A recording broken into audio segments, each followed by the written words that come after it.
Diaz de Leon. This is Camille Jackson. This is Abby Maxey. This is Miles Felix. This is Omar Wahid. And this is Rob Chappell. And it's 365 Amplified. Full house again. Very excited. And we got a lot to talk about. So let's go ahead and get started, Rob. Let's jump in. The big story of the week is the University of Wisconsin has a new athletic director. There's some controversy, as often is the case. So we'll get to that. But first, we want to get to some other news and feature updates. And we're going to start with Amore Sweets. Is this candy? Is this what this is? Amore Sweets. It's pastries and bakery items and candles. It's a combination of the two. All right. And you talked to the proprietor. Yes. Right? So tell us about that. So Amore Bivens, she is 18 years old. Oh, wow. Yes. That's amazing. And she started it when she was 15, actually. Yeah, of course she did. A seasoned veteran now. Yeah. She's been around for a minute. So she told me the story about how it started. She was really into burning candles when she was a teenager, but the scents were really strong and overpowering for her. And they created like migraines, and she had like respiratory issues. And so she wanted to start making candles that were more natural and were also more subtle in their scent.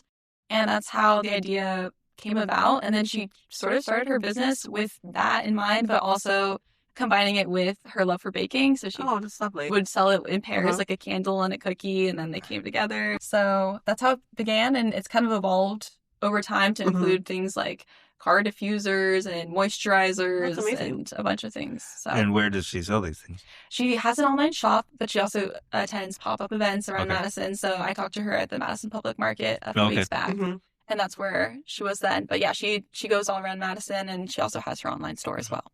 That's very cool. And the connection, if this doesn't seem clear, the connection between the candles and the baking it's the good smell. It's the good smell. Right. It's keeping her line on her website is she's dedicated to keeping the heart, home, and body warm. Oh, that's a great line. I love it. Yeah. We love teenage entrepreneurs here at Madison 365, don't we? We do. And we also love folks who think about candles without strong smells, because that drives me, Rob knows Rob likes candles or burning incense. Smells. And I have to tell him, knock that stuff off, because it's giving me a headache. So I appreciate somebody that was thoughtful enough to think about creating something that would help someone like me who still loves candles but often can't. So that's really cool. All right. Thank you for that, Abby. Camille, it's been very hot. Yes. In case anybody didn't notice. And there are folks in Madison who don't have a home to cool off in, right? And you went and talked to some of them. Yeah, so we've been under an extreme heat warning for the past 3 days, and I feel like the narrative around this was really missing the voice of homeless people and climate change, but I focused on homeless people.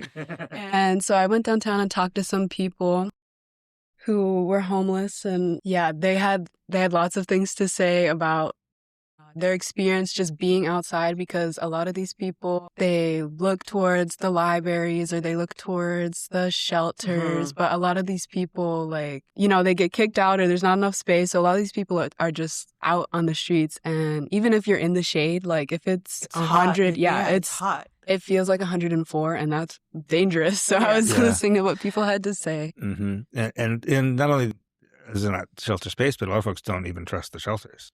Yeah. A lot of the people that I talked to felt like the shelters weren't safe, or that the shelters weren't really meant for them, so they preferred to stay out. And there are very limited shelter spaces during the day. Yeah, right. Absolutely. There's one or two specific day shelters, but there's not a lot of room in them, and they do get a little bit chaotic sometimes, right? So what can folks do? What are the solutions, if any?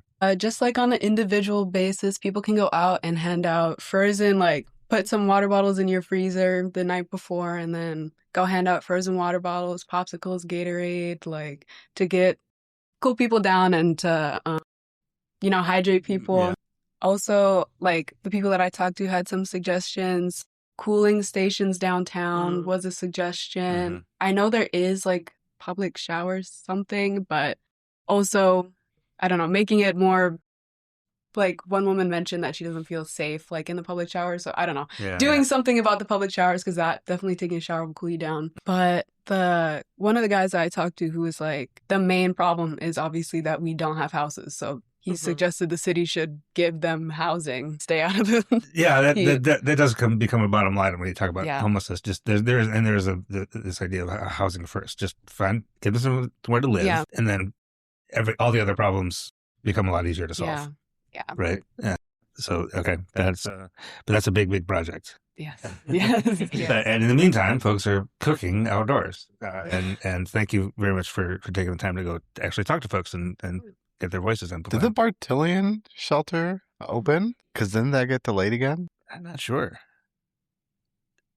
I feel like it was supposed to be open by now. It was supposed to be open years ago. Well, yes, but so I guess I'm not sure. But also, even if it is open, it's relatively limited in scope and its fat.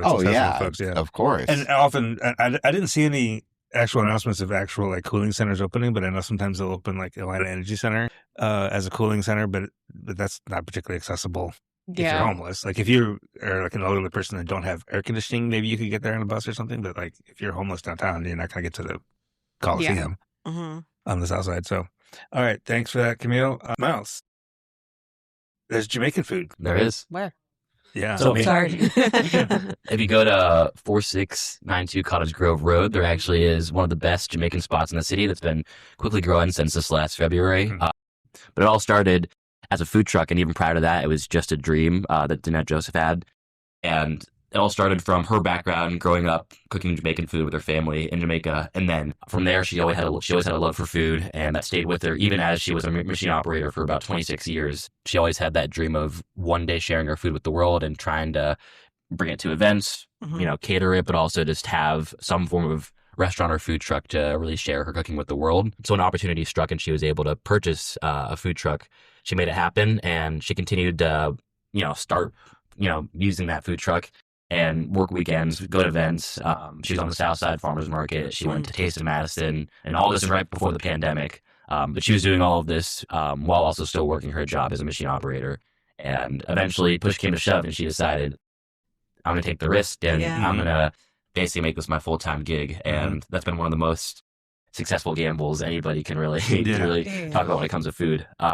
So the community's obviously been loving the Jamaican food, and they've really built a strong and that brick and mortar spot over in Cottage Grove is like new, right? Like it just had an opening like end of May. Yeah. So it's super new, but if you go check it out, they have nothing but raving reviews. I believe they have 4.85 stars on Yelp and other food review services. So the food's obviously great, but outside of the food, I feel like what people have really been connecting with the restaurant, and also obviously with the ownership, is how much they care about the community. And even when you just walk in, you feel welcomed, you feel at home, and I think it's the energy and the vibe they want to bring, and they want to create that kind of, hey, when you're here, you get to relax, have a place where you can talk to people and bring your family, bring your kids. And it's a really special restaurant, but also I think a place to go. You come in here, you got say, I got $5, I want some chicken, I'll hook you up with some chicken. Yeah. Now, listener, do not take advantage. Right. But that's kind of the thing, right? It's not necessarily just for affluent or whatever. If you need some food, you got $5, bring it in. What Joseph was talking to me about is that she was really just emphasizing that, hey, the point for me is to, I think, enjoy what I'm doing and love what I'm doing. That's what her passion from food is about. Obviously the cooking, but what comes with the cooking is also that you bring people together, and that you're, I think, going to provide much more than just a meal. So when it comes down to it, yes, of course. Don't walk in and expect that. Don't expect to get a full meal if you walk in with $3. But seriously, it's about the principle of it's way more than just, sharing Jamaican food with Madison, which is very important, but it's also what this really means to people, especially in times of need. Awesome. Absolutely. What's the art situation there? There's murals all over the walls, but a lot of colors that display the Jamaican flag, but also a few murals, I believe, of there's a few Bob Marley, and then some palm trees. Got a good vibe, I think, in there. Yeah. Her husband is an artist, and he has work all over Madison. There's actually a few here in the Black Business Hub. So he designed the restaurant. This is what she was talking about as well. The interior and all of that stuff. Pretty sick. More reason to go check it out. For sure. I want to jump in too, because I have a food truck story up this week also. Ralph's like, I want to share one. We're going to segue from food truck to the other food truck, which is Steve's Tacos, which, okay, back up. Fink's Pizza was a thing when I was in middle school in Mount Horeb. So how many years ago? Like, name the timeline. Say how old you are. Do you want to do that? Say how 35 years. Oh, I was going to say 25 years. Sorry, I forgot. No, like 35, almost 40 years. It's this tiny little, so not even 900 square feet. It's at the west end of the Trollway, which wasn't even called the Trollway yet when they opened. But we used to go there for pizza burgers when I was like in middle school. Which does not sound like a yummy thing. It's delicious, but horrible. Like I didn't even know. Pizza burger. I know. like an Italian sausage patty with like melted cheese inside it. And pizza sauce on top. So terrible, but so good. So this tiny cafe over the past 40... It's not there anymore. I'm pro. This it's not pizza anymore. Over the course of the last 40 years, this little cafe has gone through so many ownership changes. Yeah. It'll close for 2 years and then open for a little while and then sort of gradually morphed into more of like a breakfast cafe. Yeah. So that's all the context. And then Ben Kendall from Poinet and Claudia Lopez from Mexico, grew up in Madison, working this office job. He learned, as did I, good Mexican cooking from his mother-in-law. Yeah. And from your partner. Yes, so let's pretend yes. I didn't I asked him, like, and correct you. Yeah, right. Yes, yeah. stay on top of me. But he started making tacos he like basically catered his brother-in-law's birthday. That's how it started. And other people started asking him to cater their birthdays and their graduations. And then and at work, he started feeding these brats and burgers guys tacos. And they were like, well, these are great tacos. So eventually he wanted to quit his job, bought a food truck, and have been doing that for about 2 years. And they were doing a music festival in Mount Horeb. And they went to stop in at Fink's for breakfast, and it's had a for sale sign. And their first thought is, this can be our kitchen for the food truck. Yeah. Like just buy it just for the kitchen. And then they got talking some more and learned the kind of history that it's been here for so long. And so it's like, well, maybe we could actually keep it open as a breakfast place. So they brought Claudia's mom in, some other family members, some other folks, and then they recruited a chef, and they got it open now. And they've got basically the sort of the very similar standard breakfast diner menu. They've added a little bit of like chilaquiles. Yeah, they've added which were pretty good. Right? Yeah, they were delicious. I love them. Yeah, a little bit of Mexican flair. Now they've added a fish fry on Fridays for lunch, and they're thinking about expanding that to Friday night, which used to be open for that. So, and it's been very busy. Yeah. Right? For breakfast and for lunch, it's been great. So that's... And their food truck has been doing well. Cause yeah. And they're still doing the food truck also. Yeah. And so Steve's food truck is the name. Steve's Tacos, yeah. Or Steve's Tacos, yeah. But his name isn't Steve. No. His name was Ben. And Steve seems pretty, he's very funny. Yeah. And he said this with no laughter. He wasn't joking. He was just telling me the story. I was like, so who's Steve? And he said, well, he's working at this call center. He'd say, hi, this is Ben. Can I help you? And people, for some reason, could not catch the name Ben. And they would call him Bob or Bill or Don or any number of short names. So somebody at some point literally thought his name was Steve. Like he said Ben, and they thought, okay, thanks, Steve. And he's like, okay, I'm just going to be Steve from now on because that's just easier. Kind of got in trouble at work for that. Yeah. Because they were like, what if somebody calls back and asks for Steve? Yeah. Like, well, send him to Steve. I was like, well, that's me now. Yeah. So then he just became Steve. And then also he was kind of in charge of the Spanish speaking people at this call center, and they all called him Pelon. Which is like baldy in Spanish. In Spanish. Yeah. But he's like, I couldn't call it pelons because white people wouldn't say that right, and that would bother me. And also, Steve can be the boss who's never here. Yeah. And if somebody's got a complaint, he'd be like, I'll tell Steve. Or if like a salesperson comes around, he's like, I'll have Steve call you. Yeah. That's genius. Yeah. And also, I will tell you, I only worked at a call center one summer in my high school career or whatever it was. And I got fired, and so did my sister, because I kept changing my name because I was like, it's so boring. There's like only so much.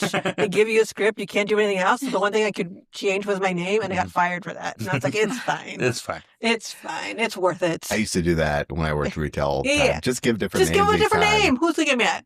Especially when people called after closing, I would give the names of like serial killers, and it's like I'm not going to go do that. We're closed, and I'm heading out of the door.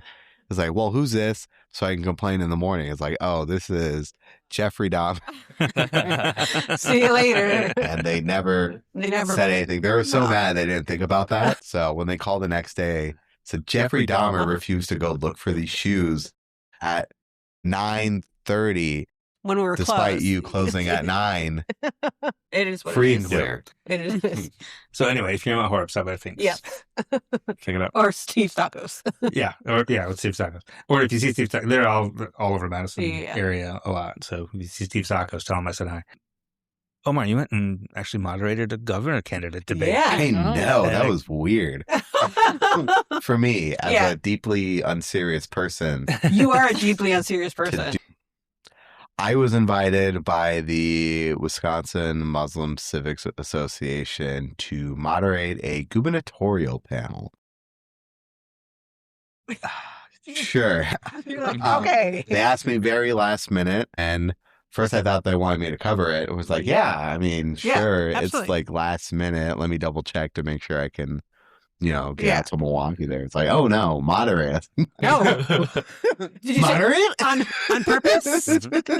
You mean open the show? Like, I'll open it. Which that caused a lot of anguish and nervousness. I was like, when did I become respectable enough to do this? Oh, It's like, since- I am a delinquent, but sure, I'll do this. So I signed up. I said yes. It seems like one of those Yeah. things you can't really say no to. Yeah. So I did say yes. And that same night, the questions got leaked out to the candidates. How? Someone from the Wisconsin Muslim Civics Association's team just sent it out to Mandela Barnes's team. And that team means, yeah. sent it out to all the other teams. And that caused an issue with those teams who We're like, why weren't we sent them directly? Yes, Yeah. but their problem was questions about the genocide in Gaza, Why would they? BDS questions. Why would they be upset by any of those questions that are valid concerns for certain communities and such, like, in generations they're trying to serve? Well, here's the fun part. Like, what do you mean? The teams were the ones Who had yes, and that had issues, but the candidates, we're fine. most of them didn't. Yeah, David that's the job. Crowley did, and he told them that I will not be there. Sarah Rodriguez, David Crowley not showing up was a surprise. Yeah, Personally, very disappointed. yeah. I do like David Hey, Crowley a like lot. everybody, I like did David. lose a lot of respect for him. Sarah Rodriguez didn't come, which Yeah, no. I mean, don't. I forgot have about a her. very You high really. opinion of her. I was gonna say, like, you probably forgot about her. You're like, oh yeah, I forgot about this one. No, I I'm kidding. don't. I never forget Yeah, about Sarah Rodriguez, champion of all immigrants, because she married a Mexican man. So and I deeply do not respect that. So they didn't show up. That caused some contention. Yeah. And to be clear, they were explicit that they opted out explicitly- because of that question, because they were Because of going to those ask about questions. genocide. They were yes or no questions. That's it. They didn't ask him to elaborate on it, which I think maybe I that's think what, might have been maybe a they mistake. were. But also, I don't think they would have showed up regardless. Yeah, because of those questions. And from what I'm hearing from the Muslim community in the Milwaukee area is that David Crowley does not show up for anything for the Muslim community, which I was very, very surprised to hear about that. Mhm.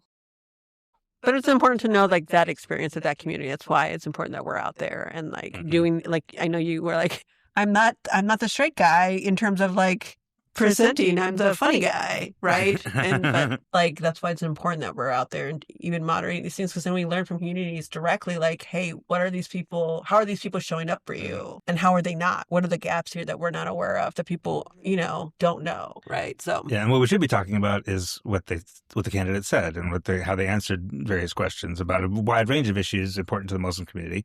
And what we're talking about is whether or not they even showed up, yeah, Oh, yeah. right? One interesting thing is that now more candidates are in support of a moratorium for data centers to prevent them. Oh, interesting. Okay. mm-hmm. I don't know if you remember when they, all Yeah. except for Francesca Hong, Yeah. Was the only Said- one. that we should put a temporary moratorium on these. Yeah, because She's we the have to only learn one more. that suggests. Now, elaborate further in his closing remarks that it has more to do with actually evaluating these things okay. instead of just blindly saying yes to everything or blindly turning down everything, which Mhm. that's sensible. But he says he's not for, carte blanche. Let's just build data Yeah. centers because corporations say so, and we should stop giving all these gigantic tax breaks to all these data centers that are being built by the wealthiest companies. Oh, absolutely. We should absolutely be taxing them to support like schools. Yes, right. Which is what he said. So, yeah, more candidates are against data centers. All right. Thank you for that, Omar. And finally, before we get to the break and our interview, that interview today is a crossover with the 608 Soccer Show, which is I got the couple of assistant coaches from from Rally Madison to kind of retrospective on the women's soccer season. So stay tuned for that. But before we get there, another sports-ish story that University of Wisconsin has a new athletic director. They did, right? They announced it Wednesday? They announced it Wednesday. Who was coming? It was leaked on Tuesday. Yeah.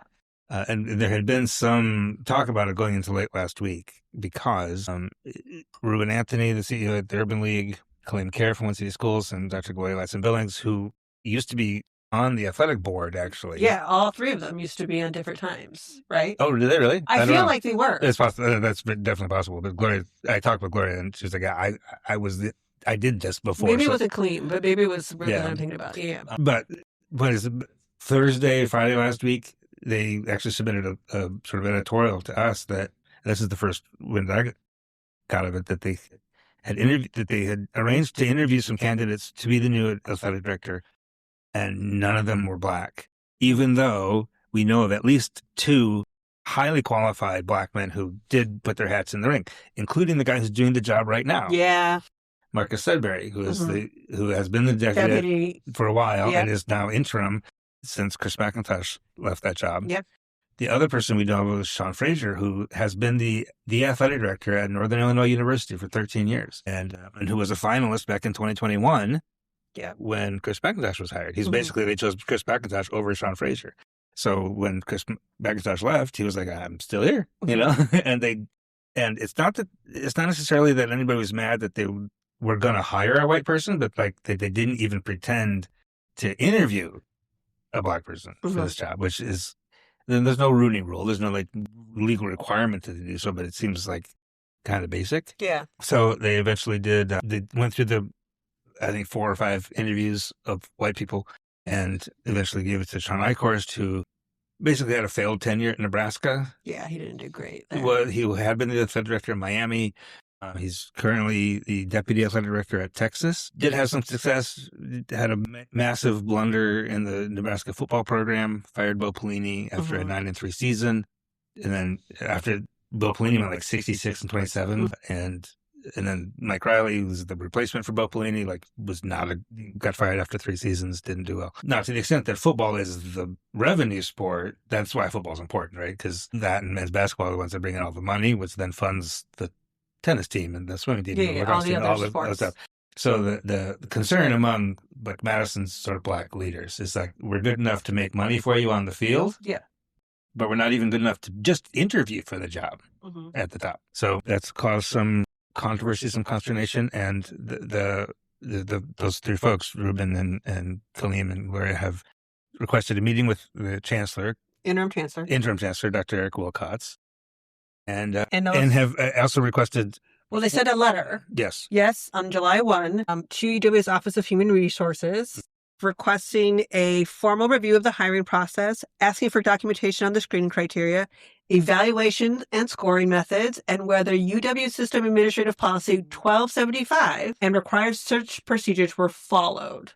Right. So they pulled out policy and everything. Yeah, because this is the state government job, technically speaking. It is a state government job. It's not the kind of thing where you can just target someone to recruit. This isn't like a corporate VP job. Yeah, and it was Dr. Ruben Anthony who sent a letter along with, it was also signed by Colleen Kerr and retired attorney Lester Pines. Right. Yeah. So they brought Lester in. So they brought a lawyer. They brought a lawyer in. Yep. And Wilcox addressed it, right? No. He did. The search was done in a way where he sort of Wait, where did he address? Where is this from?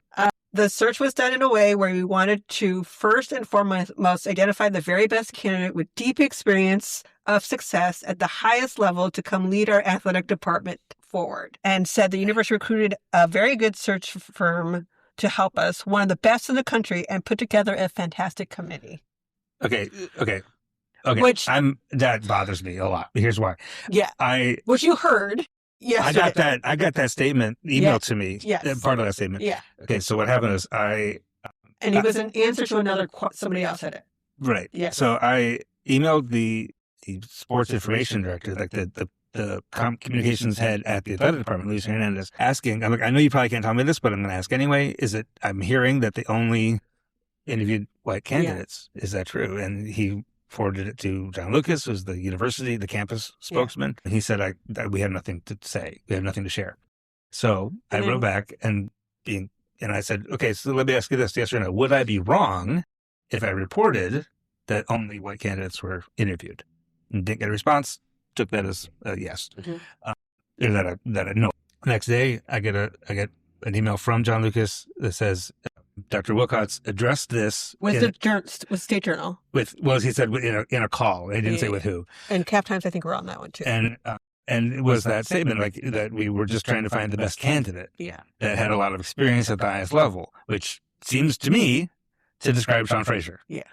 You can't not say Sean Frazier doesn't have a winning record. So they still didn't answer the question. No. Though. Well, and with giving no context, and I was like, what do you mean address this? What is this? And he's like, well, he was about the search. I'm like, well, obviously it's about the search, but like, was it specifically about that question about interviewing black candidates? Yeah. And I haven't heard any more. So apparently it was in that context to the State Journal. I don't know if I still don't know if it's in that context. Right. But they're still saying like, we just wanted the best candidate who has had success at the highest level. Yeah. That still doesn't So seem you're telling to me no black candidates in the nation. Right. Has success at the highest level. Which is that what you're saying? Well, also, in addition here, I think the elephant in the room, honestly, is more about the interim AD. Yeah. It's Marcus. And I feel like he is the point of standard in success. We've seen him go from multiple big-time programs and be able to clearly have success here and also be in the position that he was. To not get a return interview as somebody who was the interim athletic director is the craziest part to me. And as we were talking about, this is a football decision. And I think the largest argument people had with McIntosh was, one, is he wasn't adapting to the new age of college football. And that's what you can say about, Eichhorst's time in Nebraska. It wasn't during the modern time of college athletics where there's money flowing everywhere in NIL. And at Texas, you can make the argument that was true. He oversaw football.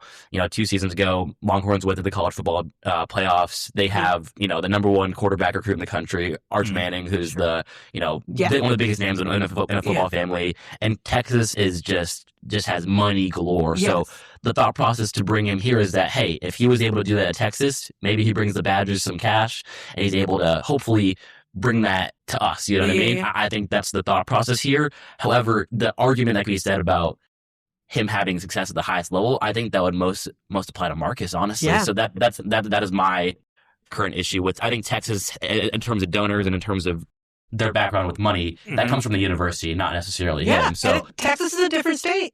They support athletics in a different way than Wisconsin. 100%. And a university differently than Wisconsin. And so it supposes that he's going to bring something to a system that is not alike. In any sort of way. And I appreciate what you said about Marcus, because you're absolutely right. Look, Marcus has been going around in community, right? Presenting, sharing the future of football, answering the questions about what we should expect from this next season, taking accountability for things that maybe isn't his to take, but he's doing it because he's the interim and he understands that role.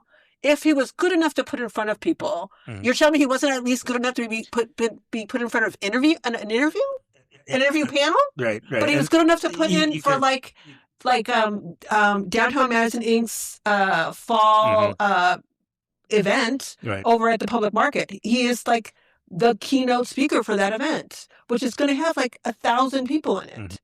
You could make the argument, and I would be open to the argument that being interim for 2 months doesn't necessarily prepare you for the full-time job or that wouldn't give you the experience that the athletic board is looking for. However, it's just kind of polite to just interview him.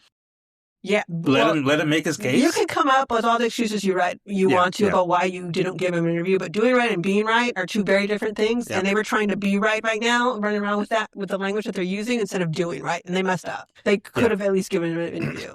Controversial. Bring Iowa State's athletic director, Jamie Pollard. You can pay him more money. He's done wonderful things for Iowa He's done State. actually really good things for Iowa State. Absolutely. And it's a closer model to UW than Texas is. And he has said on multiple occasions that I do kind of want to leave Iowa State. We don't know who they actually interviewed, and they won't say. So he might have gotten an interview. Who knows? Hired Jamie Pollard.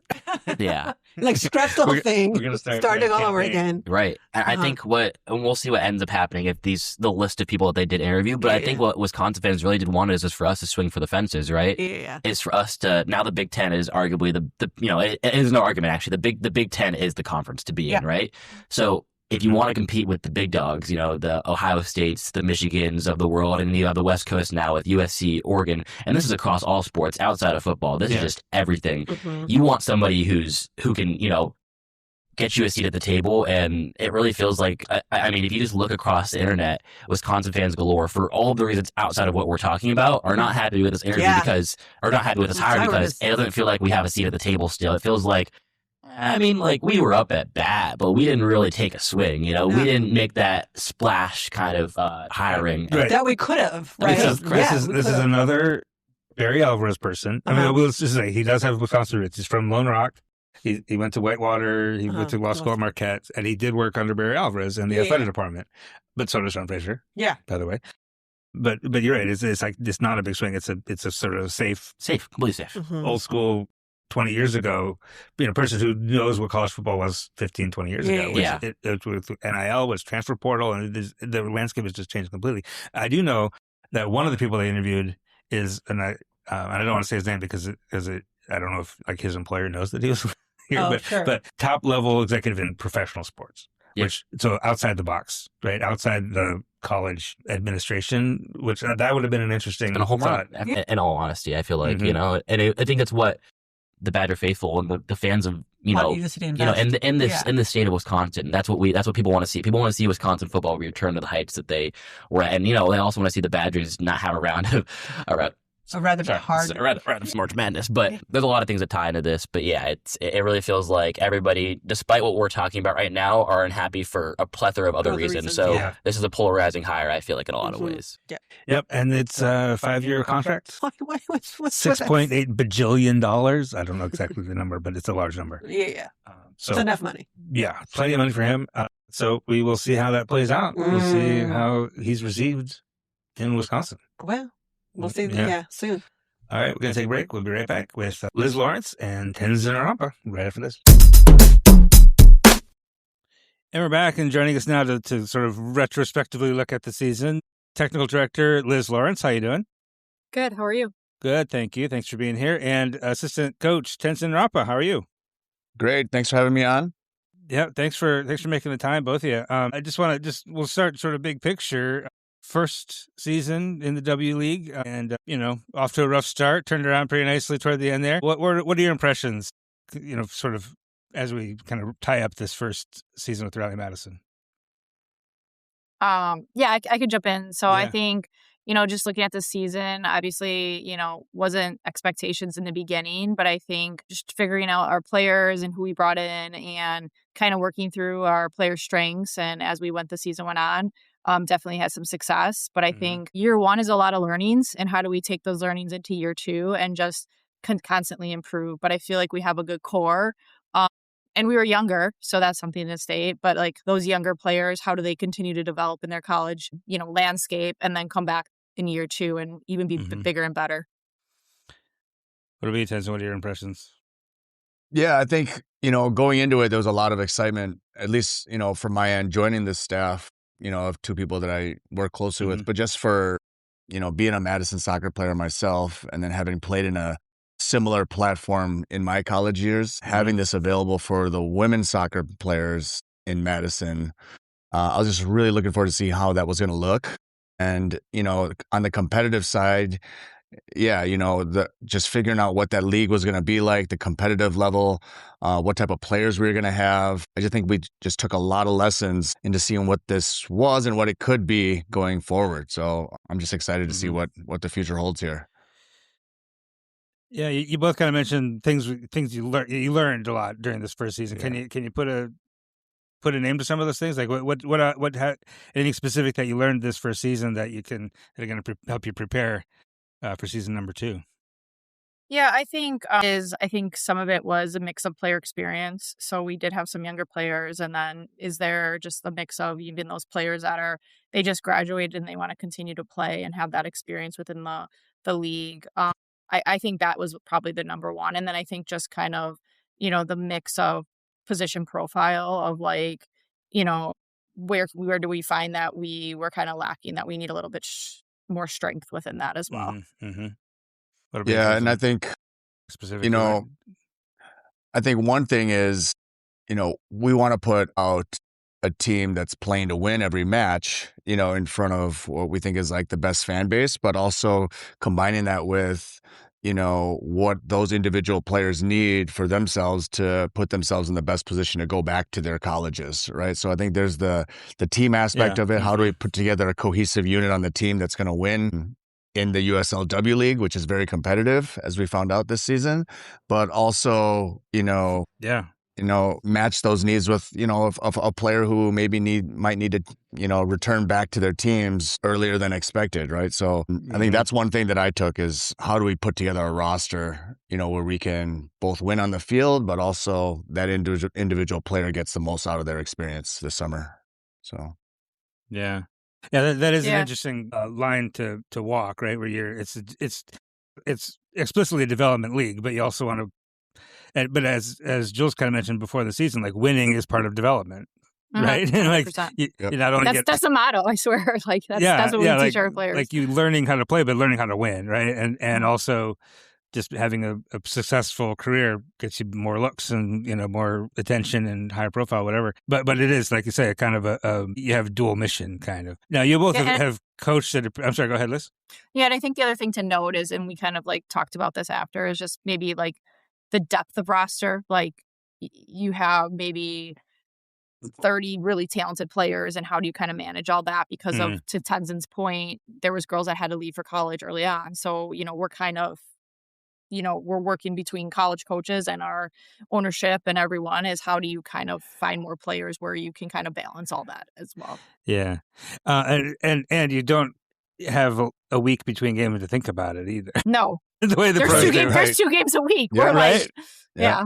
Right, like you finished like this last week. You finish off a great win on a Wednesday, and now we got to play again the day after tomorrow. And how do you manage that? Even now, you both have coached at a pretty high level before, but I'm not sure have you coached anything like that's roughly equivalent to this sort of like college age pre-professional level, and is it any different than like a U19 team at a local club? And how do you approach it differently? I guess if you do at all. Yeah, I think within this, I think some of the mentality is similar. It's, what they're trying to get accomplished within the technical, set or what your kind of game tactics are. But I think from this team coming together, it's chemistry mentality. I think fitness level is a big piece of this because what they're getting through, like you're coming in with a 16-year-old versus who can run all day, where there's colleges and you're doing different training with strength and conditioning and fitness, and you're coming in and trying to figure that out. But I think it was more like, how do you gel everybody together? And I personally love the fact of the level of talent where you're pulling from, when you look at our player profiles where they're coming from the colleges, like it's fantastic. And all their experiences from Madison to Marquette to Kentucky and coming all together in one, and what they've learned and kind of learned from each other, which I think is just different and unique from coaching a U18 team from a club scene. Sure. Any thoughts on that, Tenzin? Yeah, I think it's different in club, right? So where a club, you've got, a lot of the same constants, whether it's the age group, players all training consistent amount of times a week, roughly, very kind of stable transportation and all that stuff. In a team like this, where if I'll compare it to like the Milwaukee Wave, where you've got players coming from different backgrounds, different ages, a very condensed season, you've just got to kind of see more of the big picture of, what's going to make everything spin. And I think in this one, this was probably the most abbreviated season that I've ever been a part of. It felt like it went in a flash, right? So that's just something that just plays on, learning for next season. What could we do maybe a little bit different come in a little bit more prepared or come in with a little bit better style of play on day one, right? So I think that's what a big takeaway for me would be. Is there anything specific you can point to that was kind of the turnaround here? Because like it was a pretty rough start, and then there was the one game in the middle season that it was a loss, but you could start to see things coming together, and then all of a sudden you're on a 5-game unbeaten streak. Is there anything specific that really just clicked one day for the team on the field? I mean, I guess I would say, I think having more experience playing together, like as the season went on, I do think the strength of schedule. I mean, we're starting out, we open up with Aurora, who's going through the playoffs. Yep. And then we turn around, and River Lights is a very high quality team. So that's who we opened up with on the road, or home. And then we jump in and we're going to South Dakota, and then we're on the road to Aurora. So I think strength of schedule in the beginning and just like learning the W League and who we are. And, you know, like Tenzin said, like going into year 2 is like, okay, well, I know what to expect from Jules, Tenzin, Liz, Willie, you know, and instead we're just all figuring each other out. And so to be on the road with those teams that went 1, 2, 3, and then I feel like kind of a gauntlet to start out, didn't you? Yeah, we went through the gauntlet, let's be honest. But then after that, it's kind of like, I think, you know, even from our attack, our strength of the players like a Megan Murray and a Taylor Gordon and a Zoe Hebe, you know, figuring each other out. And you could just see how they were starting to play off each other when it started turning around within Rockford. So, yeah, that's kind of where I see it. Yeah. Yeah, I would agree. I'd agree with Liz for sure. I think the strength of the schedule. I'd also want to point out, you know, the fitness level required, you know, I think it just got better as the season went on. You know, there are noticeable players that, you know, their games just got that much better because, you know, maybe they were peak fitness halfway through the season, and maybe next year they come in. That's interesting, yeah. Fit from the beginning, right? So I think that's just one thing that us as a staff we recognized. And then the other thing is just what kind of soccer this team's going to play, because every team's going to play a little bit differently based on what you got. And I think we realized, hey, maybe we're a little bit more direct. But yeah, I agree with everything Liz said there. Yeah, that's one thing we noticed, that just as lay people out here, as the podcaster pundits who like to pretend we're knowledgeable, that the directness is something that we definitely noticed, that things were happening really quickly right through the middle of the field, and the connectivity between the midfield and the final third really came together in those last 4 or 5 games. One thing that you notice about W League is that there's a wide range in terms of not only sort of level of play, although all the teams were pretty competitive, at least in our division, it looked like to me. But sometimes you're going to play at a high school football field with 40 people there, and then sometimes you're in Minnesota with 6,000, you know. And in Madison, I mean, I'll admit I was nervous about, you know, are people say they're going to come out for women's soccer, but are they really? And they really did. And you know, how does that feel? Did you hear anything, feedback from players and stuff about just playing in front of that really enthusiastic, passionate home crowd? Yeah, I mean, for myself, I thought it was amazing. I think our ownership does a fantastic job, and all the people that work behind the scenes, we see it when Tenzin and Jules and I and Willie get there so early, and they're working so hard and they're putting it all together. And it's special. I think it's a special place when we went to other places and we're playing in front of 5 people in the crowd. But it is a special place and a special environment. And I'm going to also say the community was fantastic from day one. Talking to some of our players who play in bigger programs, they were like, I never expected this summer. Like, this is so special, and it's a cool environment, and look at all these people and the autograph signings and everything. And I know when we talk to our players and when things were getting tough, and, you know, you're out in the community and they are having people sign autographs when they're going to get yogurt at a yogurt shop. And like, it's just awesome. You know, and you are representing Rally, and you should feel proud when you put that jersey on. And I think the whole feel of it in the community, and even some of the feedback from the you know, the people that are in the crowd, this is just an excitement. And, you know, obviously our expectations were to have a winning season. And, you know, we went, you know, a little less than 500, but I think the environment into the end of Friday, like, we still felt, you know, special out there. Yeah, that was great.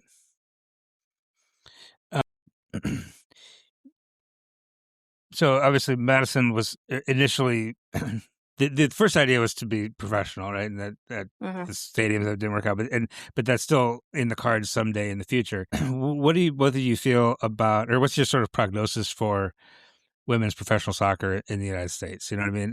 There's NWSL's going great, Super League sort of limping along. There's some talk of second and third division, more opportunities for women. Are you guys optimistic about the sort of the opportunities for women in professional soccer in the United States over the next, 5 years, 10 years? Or I can jump in. Yeah. I mean, I think spread the love. Yeah. I think you have to be. I think a couple things. I think on the back of a World Cup, whether it's a men's or women's World Cup, I think it's great for the game. I think on the club side, we're seeing, the women's soccer, leagues grow exponentially every year. It's hard to even keep up. So I think those are two drivers that say that, it can only help it. I think the women's pro game, Madison, I felt like was the perfect environment to start off with a pre-professional franchise like this, because you've got the Ford Madison team that's done well over the last, 6 years. And this team could kind of come in with a great brand, a great fan base, so that if it was to take the next step, and anyone at one of our rally games could see, hey, this is what it could look like, I don't know how you don't get excited about it. So, I think that really bodes well. So I'd say you have to be optimistic. I'm optimistic about it. And how optimistic are you? I don't know if you want to name any names, but was there anybody on the roster that you just saw in training every day and in games she's going to NWSL, she's going to Europe? Anybody that really stood out?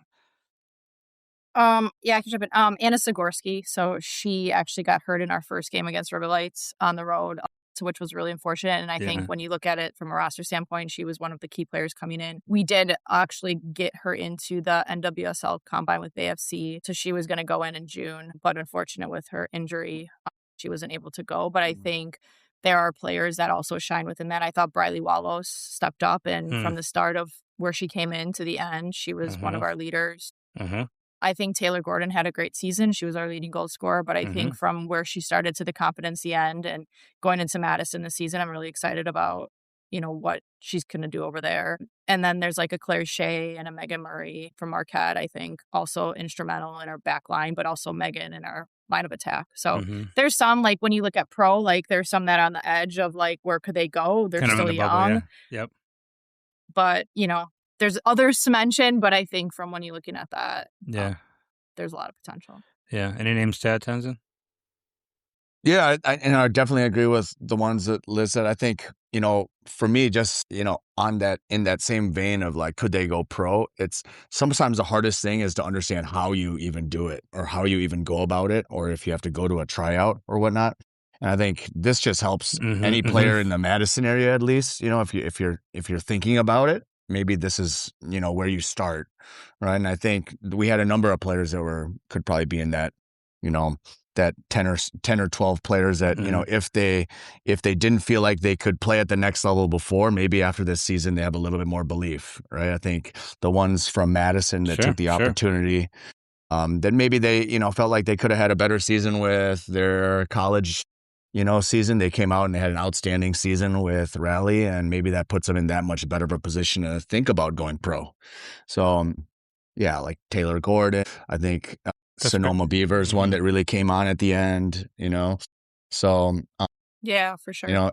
In that way, this program really, really offers that opportunity for those kids that, look, this your college season is your college season. Now this is another opportunity. If you want to go to that next level, okay, this is what you're going to have to play well this summer, right? And and then it becomes that much more real. So, right. Well, and somebody like Sonoma Beaver is just going into her sophomore season, right? So and that's those are some of the young guys like Amalia Zillman starting in Michigan, Elsa Maurer in her back line, Butler, Maddie Arthur going to Old Dominion. And the other one I want to note is like the interesting one, like where would you go, is like Zoe Hebe. Like, she was a huge instrumental in our attack. She comes going to Loyola in her last season. But she's someone that has a ton of potential, but like, what direction does she go? And I think feeling this in this environment, I know she absolutely loved it. So great. She's a very talented player. Yeah. So are you optimistic that some of those young players will be back next season? Will we see some of these same names again and start from day one with a unit that's played together?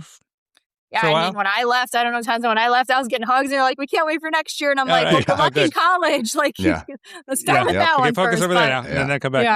Come back to us. That's awesome. Yeah. That's so great to hear. Well, Liz Lawrence, Tenzin Rampa, thank you so much for the time today. Thank you so much for everything you did to bring women's soccer to Madison and keep making it exciting for us. We had a great time at the games, and we really look forward to next season. So best of luck in your whatever you're doing between now and then, and we'll see you again next summer.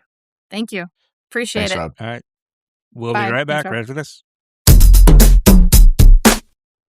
All right. And let's move right into our question of the week. Which we previewed last week. Yes. Which is all about conspiracy theories. Mm-hmm. And I see many people ready to answer. We're excited. Oh, did you spend the whole week thinking about conspiracies? It's a good question. Well, maybe people already do. Maybe people already spend their whole week thinking about conspiracy theories at a certain point. So... So what's the question? What's the conspiracy theory you believe? Yeah. Well, like, what's your best conspiracy theory? Oh, okay. Oh, best? Best. Not even what they necessarily believe, but the best one. I mean, your best one that you believe in. How about that? Okay. Very good. Yeah.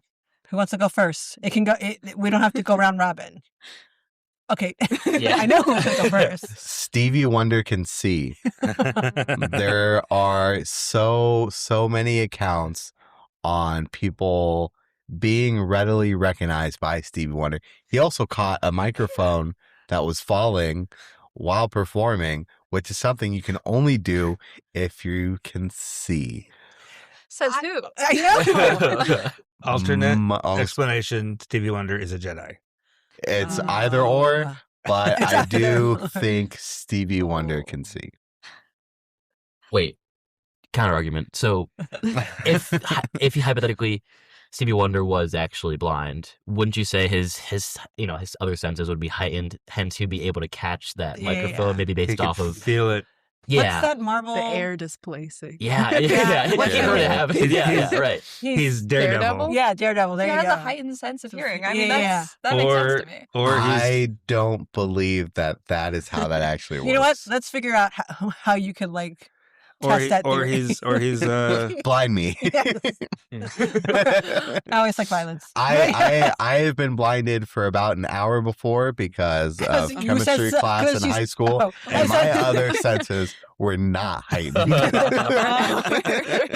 were blind for an hour. He's been blind his entire life. I do realize I have curiosity about how I got blinded. They are all shocked. Like, how does that happen? Well, chemistry class, we were lighting things on fire, and I don't know why. There's this metal, and you're supposed to light that on fire, but there was instructions on it, which I did not read. Of course, they said do it while not looking at it, which I did not read at all. I looked directly at it while it was burning, and I was blinded for about an hour. And your senses did not heighten. They did not heighten. So you are not Daredevil. If anything, all of them got worse. Stevie Wonder might also be Kuzas Hitterach, if spoilers for the next Dune movie. Paul Atreides. Oh, God, way to remind us. Does get blinded, but can still have vision. Okay. Even though he can't see. From Dune. If you're not... I'm not into sci-fi. I'm not... This is fresh. In preparation for the next movie, I just read Dune Messiah for the first time. Oh, that's right. It took you 8 months to read it. It took me 2 years to read the first one. What? They are big books. Books, yeah. Those are not big books. I read that in a day and a half. Well, I'm a speed reader. Yes, I'm not. That's the only reason why. All right, who's next on the conspiracy theories? Oh, I'm going. Okay. This one, okay, so I don't know how we're defining best, but this is something that I think a lot of people have heard of, but to the point where it's not necessarily even a conspiracy theory, but if you guys have ever spent time on the East Coast, anybody you will talk to will say the Appalachian Mountain Range is haunted. Yeah. And it is. I can back you up with tons of reasons. Obviously, you have, I think, disturbed energy in that area, whether it be because of indigenous communities or whether it be because of, European settlers first coming there, and all of that throws off this odd energy. And I feel like you can just see it even just by being in the energy there. But also, like, my friends and I, this is every summer now, one of my friends, bless you, sorry. Yeah. This actually sounds like the intro to a horror movie every single time. So I do get a little bit, I understand. I put myself in the situation, but one of my best friends, in our junior year of high school, his family got like a small cabin in West Virginia. So super fun. Ever since our senior year of high school, every summer we've been going up there. We go up there for a weekend. It's the middle of nowhere. It's like in a 500-person town. And I tell you, as soon as the sun goes down, like, doors are locked, like, we are not outside. Like, we'll go outside the entire day, but like lights are staying on the whole night. Exactly. Like, we all go, like, we'll like play cards, watch a movie, go to bed, because nobody's like, hey, what if we go venture out in the woods? Like, everyone's like, no. That's how you die. That's how you die. Yeah. But like the things you hear, the energy is just wrong. So I mean, that's just something you'll just feel it. That's my conspiracy theory. Nice. That's a good one. That's a good one. The entire Appalachian Range is haunted, basically. Yes. I can't speak to what I consider as a whole. I guess from the southward down, from like I'd say about all of Virginia and West Virginia, I can say confidently, like, yes, 100% from my own experience. However, there probably is more. Like, I think I've heard others, like, there's a bunch of been hauntings in like Tennessee area as well and other places. But from my experience, Rob, we can confirm. Confirmed in journalistic fashion. All right, Abby. Yeah, I'd like to start by saying that I don't necessarily believe this to be true, and I do not, promote this theory, but something that I think could be plausible and that I've seen a lot on the internet is that celebrities have like clones of themselves that exist. Gucci Mane. Well, that's what I actually have, but I appreciate that. Like actual clones or like just body doubles? Like government created clones, like manufactured clones of themselves. Okay. And I've even seen theories that older celebrities have been like I don't know, have been used as clones for like younger celebrities and like have gotten some kind of plastic surgery. I don't know. But yeah, people just kind of take the fact that celebrities look really different and act differently sometimes and run with it. And I don't know. It realistically, it probably is just plastic surgery and age and time. Yeah. But, for what purpose do the clones serve, though? Is it so you can do more press events or something? Yeah, there's a variety of things that people say. One of them is that the celebrities like don't want to be in public. Some people say the celebrities have died, and like the theory is that like they want to like keep making money off of them, whatever. I don't know. But that's my theory. All right, Camille. A theory that I want to be true is that that I want to be true is that you guys like ever hear those theories where there's like a cave or like an ocean like in the middle of the earth and there's like dinosaurs down there. I want that to be true. I want there to be like a little, I don't know, biome down there in the middle of the earth, and a lost biome. Yes, makes perfect sense. Yes, King Kong. I've never been down there. I don't know. We don't know. It could be real. Anything could be true. What's the stats? 98% of the ocean, or maybe more than that, has been undiscovered completely to humans, right? So I mean, that could exactly. Like, who are we to say, right? Yeah. Right. The entrance might be in the ocean. Like, all right, I like it. Oh, it's Atlantis down there? Or? Yeah. No, Atlantis. I want the dinosaurs. Yeah. So that's what Atlantis. It's not. Yeah, it's not about civilization. It's about dinosaurs. It's about dinosaurs inside the earth. Yes. I get it. They just moved downstairs. They didn't actually go extinct. Yeah. Yeah. Well, yeah. When the meteor hit, they just took shelter. Yeah. Exactly. And survived the whole thing. This is the premise of King Kong, by the way. Yeah. But the one conspiracy theory that I'm still convinced is true is that Costco does not do tires. It's just a front for something. Oh, still. That's right. Every time I try to make an appointment, I can't get an appointment. The tires that they have aren't in stock. They can't order them. Like, there's some reason that I can't get never tires. been able to purchase. I've never been able to get tires at Costco. And maybe it's a conspiracy about you. Maybe. Like, very consistently about you. They're like, don't give that guy tires. I have been able to get tires from So Costco my before. family has too. So maybe it's just me. Yeah, I was but, gonna say. but the more recent conspiracy that I think is true is that I think Austria and Algeria conspired to knock Iran out of the World Cup. That's right. You said this to me the other day. Yes, that they conspired. Did I say that right? Austria and Algeria. Yeah. Did I say that? Yeah, because Austria and West Germany literally conspired. This has been proven. Conspired to knock Algeria out of the World Cup in 1982. Mm-hmm. And Algeria, which is true. You're right. Algeria, and that's why they changed the format, and that's why they did the last group stage games simultaneously now. Yep. So, and then Austria and Algeria played in the last game of the group stage this year, and if they drew, then both teams would go through, and Iran would be out. Yep. And so, and they didn't conspire before the game, and they knew this because the other group stage game in that group was a dead rubber, meaning it was meaningless. So, but if either of those teams lost, that team would be out, and Iran would be in. So they played the game, and they actually didn't conspire till about the 75th minute. It was 2-2 at that point. 75th minute, you can see that both teams decide, we're just going to stop playing now.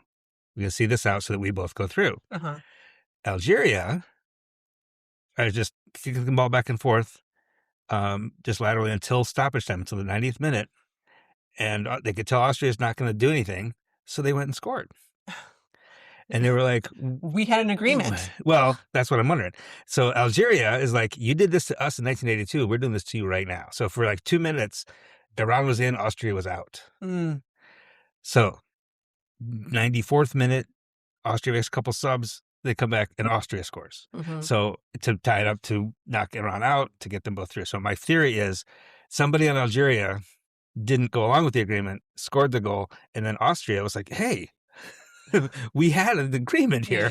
And the rest of Algeria went, okay, you're right. Yeah. That's all right, we'll let you in. Do. So I 100% believe that was. It was actually over the Strait of Hormuz. In the end. I'm sure oil was involved somehow. And also, way to sneak in soccer. In the question. It's a very soccer heavy time right now. Yeah, I know. It's just Rob's time, everybody. It's World Cup. I watched about 8 hours of soccer yesterday. I know. I'm glad you did.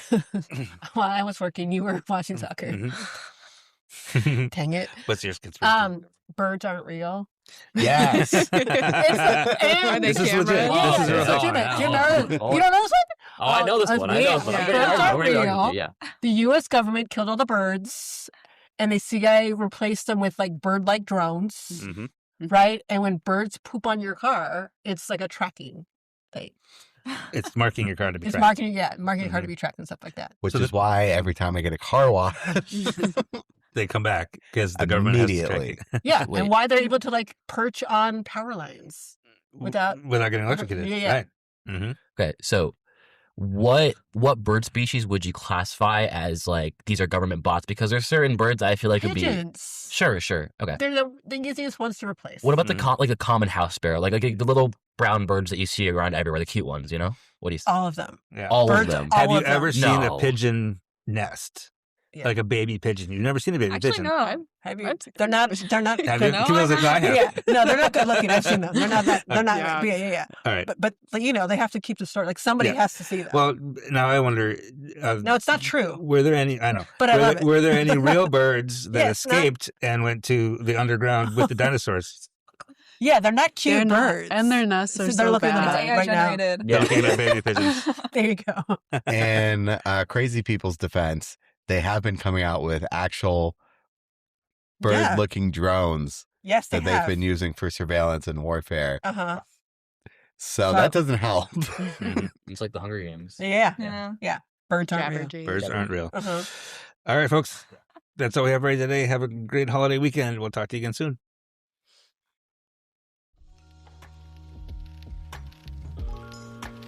.365 Amplified is produced and edited by me, Rob Chappell, and is a production of 365 Media Foundation, a non-profit, local, independent media organization in Madison, Wisconsin. Wherever you're listening to this right now, hit the subscribe or follow button. to get new episodes every Friday. And between episodes, get your latest news at madison365.org and follow us on Blue Sky, Facebook, Instagram, LinkedIn, and Threads. Wherever you get your news, we'll be there.